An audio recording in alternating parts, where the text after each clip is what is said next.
I'm here at Macy's at its landmark store in the heart of New York City to chat with Jeff Gennette about its future and the future of retail. You're known as a trend spotter. You know, I always think about being a merchant like driving a car. And so you're looking out your windshield because you're always looking at what's next. You're looking in the rearview mirror because you've got to protect history. And you're looking in the side mirrors because you want to know what the heck's going on in your competition. Did you always have your eye on the C-suite? You know, I didn't. Being openly gay and not seeing anybody at those levels, you know, back in 1983, I really took it out of consideration. I'm Monica Langley, and this is the Inflection Point.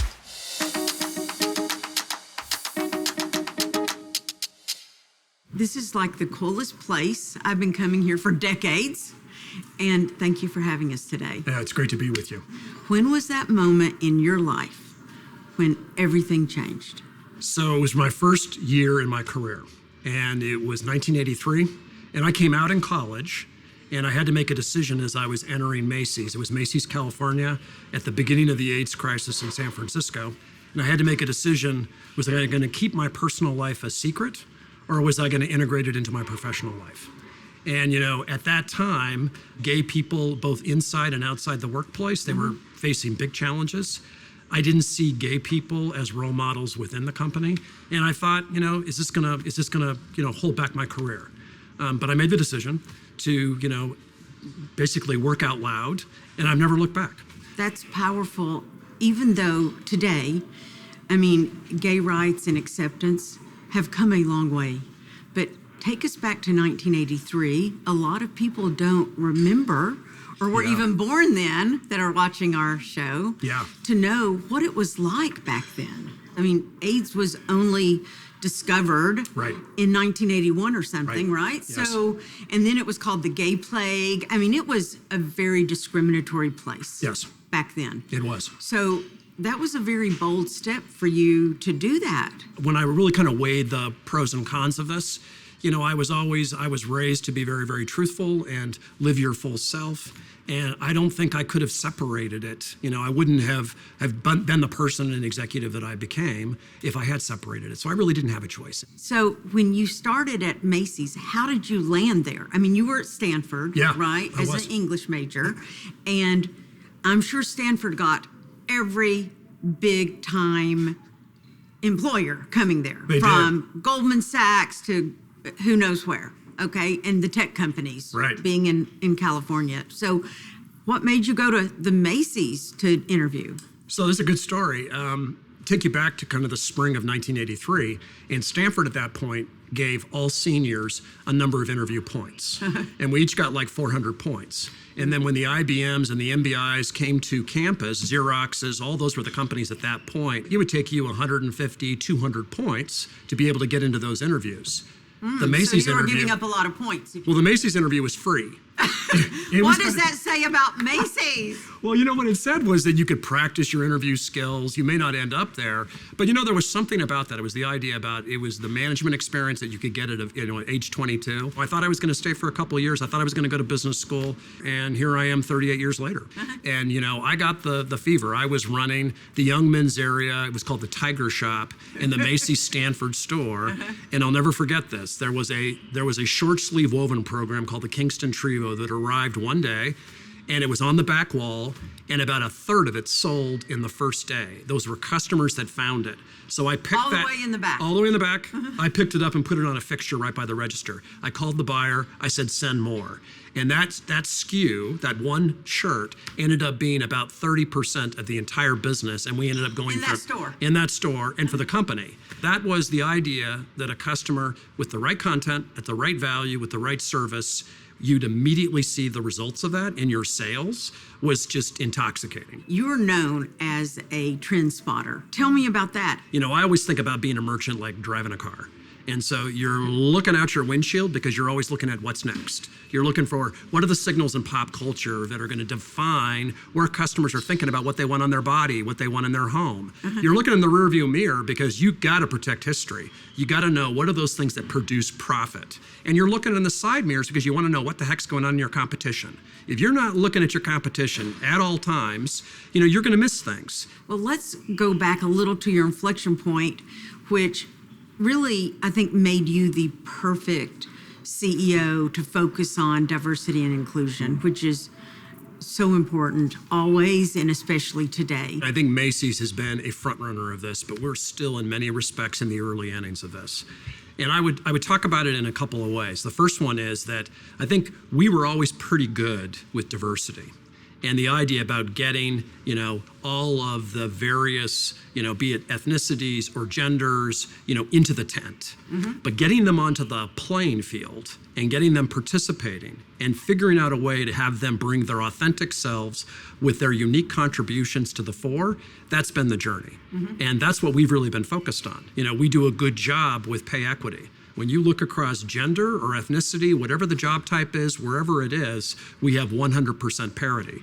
But we have a huge opportunity to make sure that from the front line all the way to the boardroom that we have, symmetry with the communities that we serve. So would you say this has become one of your priorities as a CEO? Absolutely. What is another of your priorities as CEO? Major priority is to grow profitably. And, That's a good idea. Is that a good idea? So when you think about it, we have on the Macy's brand, and the Bloomingdale's brand, we have a thing called the Polaris strategy. And that was launched right before the pandemic in February of 2020. And the good news is that it has proved quite durable. And we've just gotten our cost base dramatically down. We've sped up the metabolism of our team. We've reduced layers. We invested early into digital. And we now have the number 2 website in our categories in America. So this is something that has been a position of strength. Given that Macy's was founded in like 1850 or something like that, have such a storied history. Yes. I mean, all of us have heard of Macy's all of our lives. And in my mind's eye, when I think of Macy's, first I think of this store. But now you say you're digitally led. Yeah. Was this a big shift for you to think it's digitally led and just the stores are part of that omni-channel? Yeah, what I'd say is that the customer has moved towards digital, so we always follow the customer. But customers love stores. Over 60% of our business remains in stores. Did you always have your eye on the C-suite when you became a management trainee out of Stanford? Did you think, one day, I want to be the CEO of Macy's? I didn't. And I will tell you, it goes back to that inflection point. Being openly gay and not seeing anybody at those levels, back in 1983, I really took it out of consideration. It was but I love the work, I love the teams, I love the work that I did and the contributions that I could make. And that's what led me to on this journey. But you've had a pretty straight trajectory. Yeah. You have gone up, up, and up. Now you are the chairman and CEO. Have there been setbacks for you, Jeff? There certainly has been setbacks. I left the company a couple of times, and one of them was foolhardy. But what I tell you is that I had amazing mentors over the years that were always tapping me on the shoulder before I thought I was ready, or probably before I was ready. My predecessor, Terry Lundgren, who is a big mentor of mine, says he has this phrase, says, "Bloom where planted." And I think that is a great mantra for anybody in retail that has talent and has ambition, is if you're ready to go, because the industry is so rich with opportunities between marketing and merchandising and tech and data analytics that you can go anywhere in there. And if you're ready to go into different cities or states, you're going to learn about new customers. It's just going to enrich your talent base, your experience level to be a more effective executive. The retail industry, as you're just describing it with all the different divisions, is seriously complex in a way. And on the other hand, though, does retail get the respect as other industries? Well, I would tell you it's definitely complex, and I don't think it gets the respect that it deserves. So does it tick you off that retail doesn't get that respect when you see how good it's been in your life? What I say to people is that because it doesn't get the respect that it deserves, you can just do extremely well if you have talent and you have ambition. And there's so much that's going to keep you interested over the years. Let's talk about you as a leader. What would you say is the one characteristic that you bring as the CEO that all your team would say, that's why I want to follow Jeff Gennette? Yeah, I would say that I'm pretty optimistic. If you interviewed my mother, she would say I was born on the right side of the bed. I wake up each day and I've got a pretty wellspring of energy and optimism, and I channel that. And I over the years have had a knack for bringing that out in others. with this authenticity, the opportunity is, if I'm going to be myself and I'm going to talk about my failures, I've been very open about my noble failures and the things that I've just been train wrecks in my career, and sharing of that, because there's other times in which I've swung for the fences and I've had some major hits. And, sharing of those stories, asking everybody to bring their full self to work has been, and doing it with an optimistic, spirit, because think about what we just went through for the last 18 months. It was harrowing. I mean, it was hard, lots of obstacles. And yet, if you keep your eye on a future, if you keep your eye on the consumer, and you talk about those possibilities, you present a vision that is out there and you're honest about the things that aren't going right, people will follow.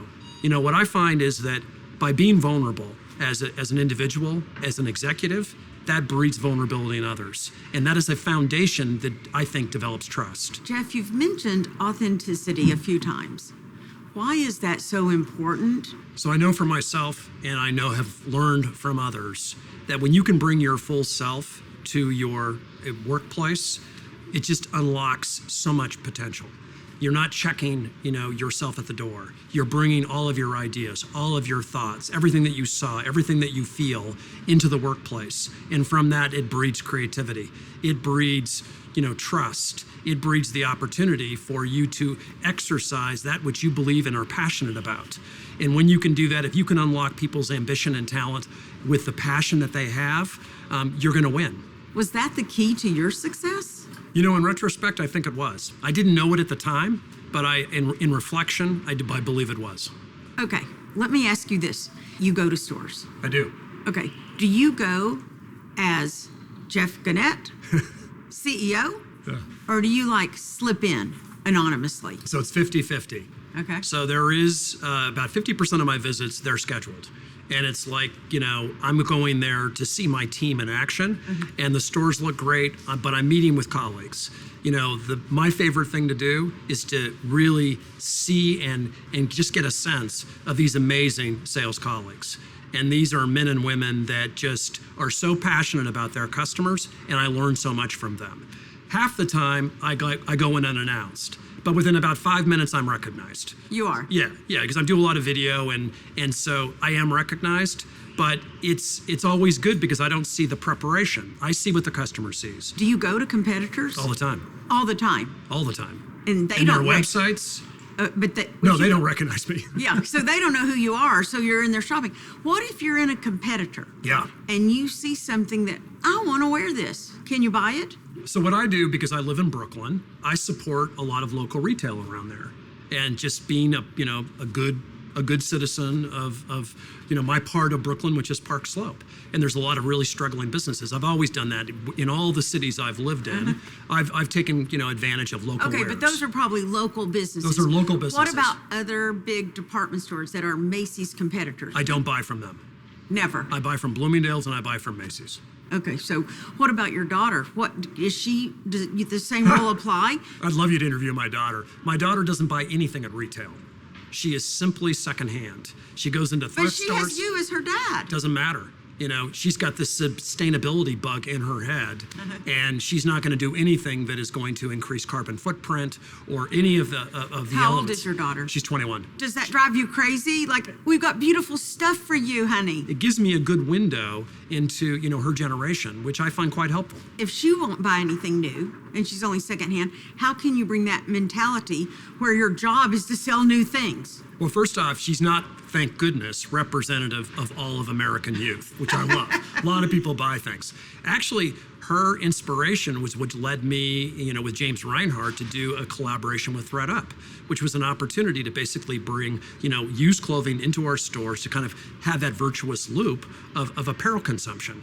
So, but what I would say is that there is always needs that this younger consumer has. They might not buy apparel, but they're buying fragrance, or they're buying jewelry, or they're buying something for their home. She certainly is a consumer on that, just not in apparel. Let's talk about Macy's as it's storied history. It's something we all have grown up with, honestly. Who hasn't heard of Macy's?